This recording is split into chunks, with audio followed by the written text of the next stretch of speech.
Welcome to accounts classes.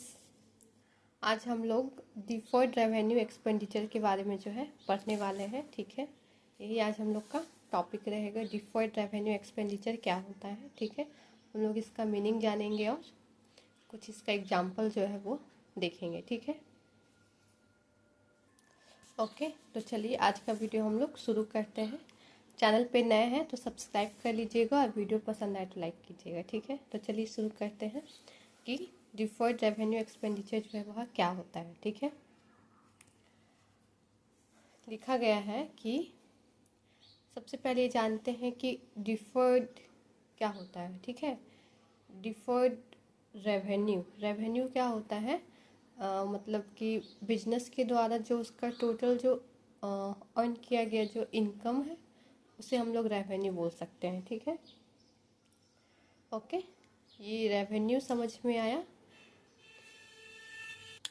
ठीक है, clear हुआ। जो बिजनेस जो है एक पीरियड यानी एक साल में बोल सकते हैं, जो कि बिजनेस के द्वारा जो अर्न किया जाता है, ठीक है, उसे ही हम लोग रेवेन्यू बोलते हैं।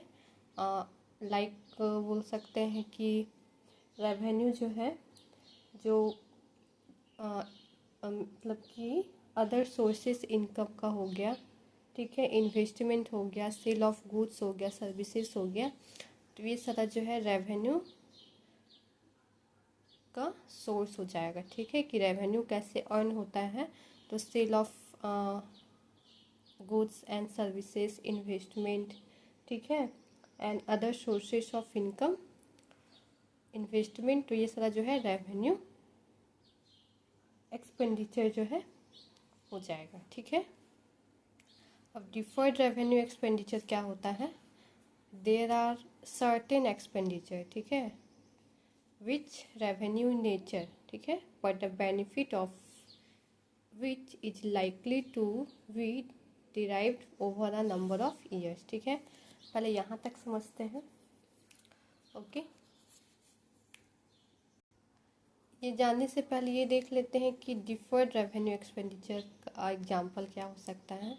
जैसे कि जो रेंट कहीं किराए में रहा जाता है, तो वो जो एडवांस में जो रेंट पेमेंट रिसीव कर लिया जाता है, या बोल सकते हैं एनुअल सब्सक्रिप्शन। ठीक है, जो एडवांस में रेंट पेमेंट हो जाता है, या बोल सकते हैं annual subscription payments received at the beginning of the year, तो ये हो जाएगा।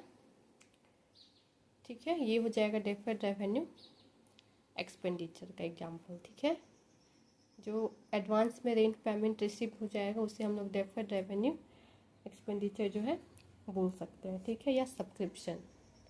ये सारा हम लोग इस डिफर्ड रेवेन्यू एक्सपेंडिचर को समझने के लिए जो है डिस्कस कर रहे हैं। ठीक है, या बोल सकते हैं it is similar to prepaid expenses. ठीक है, डिफर्ड रेवेन्यू में आ जाएगा it is similar to prepaid expenses. ठीक है, यहाँ प्रीपेड एक्सपेंसेस के भी समान है। ओके, तो अब हम लोग मीनिंग जानते हैं कि डिफर्ड रेवेन्यू एक्सपेंडिचर होता क्या है। ठीक है, कुछ ऐसे एक्सपेंस है, there are certain expenditure which revenue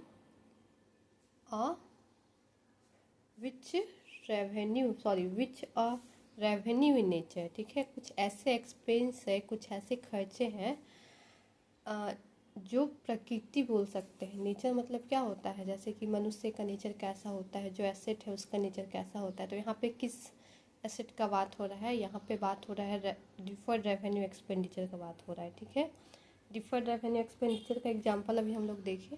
ठीक है, डिफर्ड रेवेन्यू एक्सपेंडिचर नेचर में कैसा है, तो कुछ ऐसे एक्सपेंस है विच रेवेन्यू इन नेचर। ठीक है, जो कि नेचर में रेवेन्यू है, यानी इसको हम रेवेन्यू को हम लोग हिंदी में राजस्व बोलते हैं, आय है। ठीक है, मतलब बोल सकते हो नेचर में कैसा है, आय अर्न करने वाला है। ठीक है, ये जो रेवेन्यू डिफर्ड रेवेन्यू एक्सपेंडिचर, ये नेचर में आय है। ठीक है, आय है मतलब रेवेन्यू है, राजस्व है।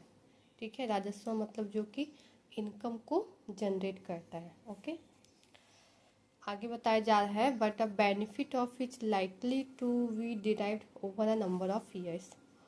बट इनका जो लाभ है वह जिनका लाभ, ठीक है, बट इनका जो लाभ है वह कई वर्षों में प्राप्त होने की संभावना है, ठीक है। यहाँ नेचर में इनकम की तरह है, लेकिन इनका जो लाभ है उसको प्राप्त करने में बहुत टाइम लग सकता है। तो वही बताया जा रहा है कि but the benefit of it's likely to be derived over a number of years, जिनका लाभ जो है कई वर्षों में, ठीक है, over a number of years, कई वर्षों में प्राप्त होने की संभावना है। क्लियर हुआ? आगे देखते हैं, ठीक है, क्लियर हुआ यहाँ तक?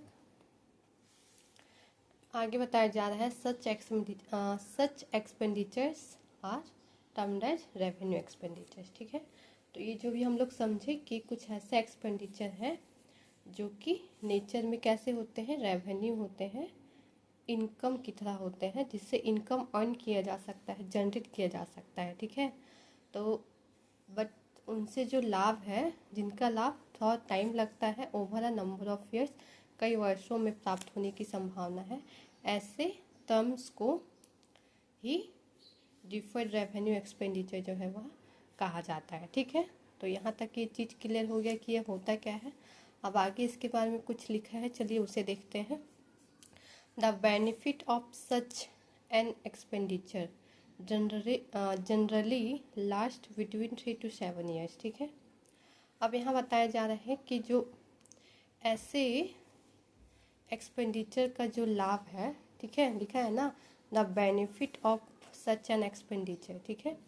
ऐसे व्यय से जो लाभ है वह आमतौर पर 3 to 7 ईयर्स, ठीक है, बिटवीन 3 to 7 ईयर्स, 3 से आमतौर पर 3 to 7 ईयर्स यानी 3 से 7 साल के बीच में रहता है, ठीक है।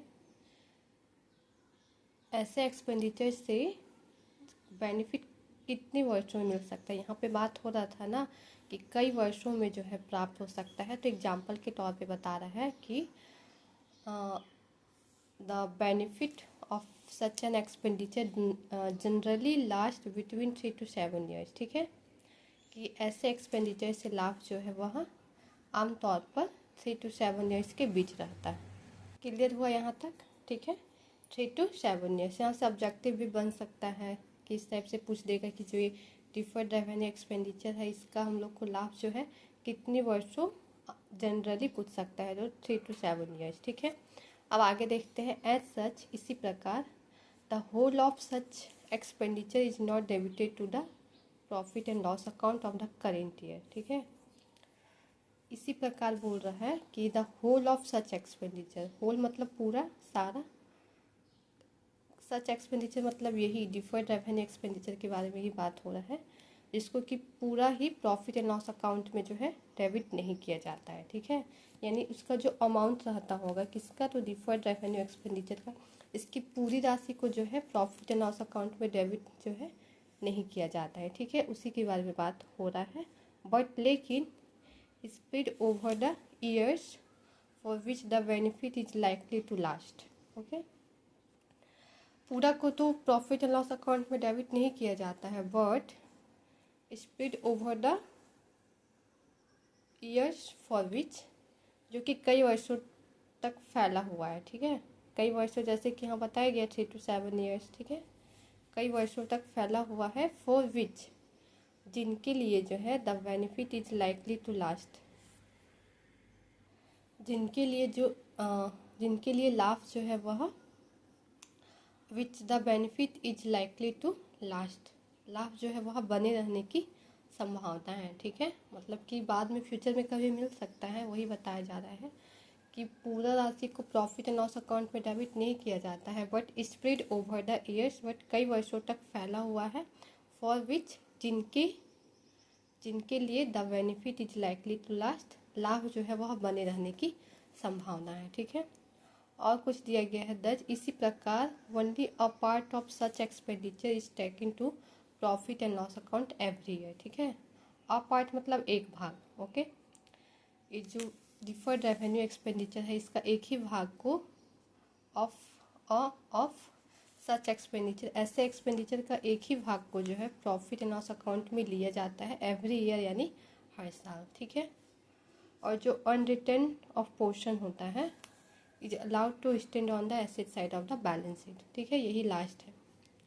और जो अनरिटर्न ऑफ पोर्शन होता है, आप पार्ट मतलब यहाँ समझिए, जैसे कि अभी एक पार्ट प्रॉफिट लॉस अकाउंट में लिया जाता है, ठीक है। तो जो बचा हुआ भाग है, जो बचा हुआ अमाउंट होगा, उसको कहाँ, तो उसको बैलेंस शीट में जो है खड़ा रहने की अनुमति है या अनुमति रहता है, यानी बैलेंस शीट के एसेट साइड में जो है उसे रखा जाता है, ठीक है।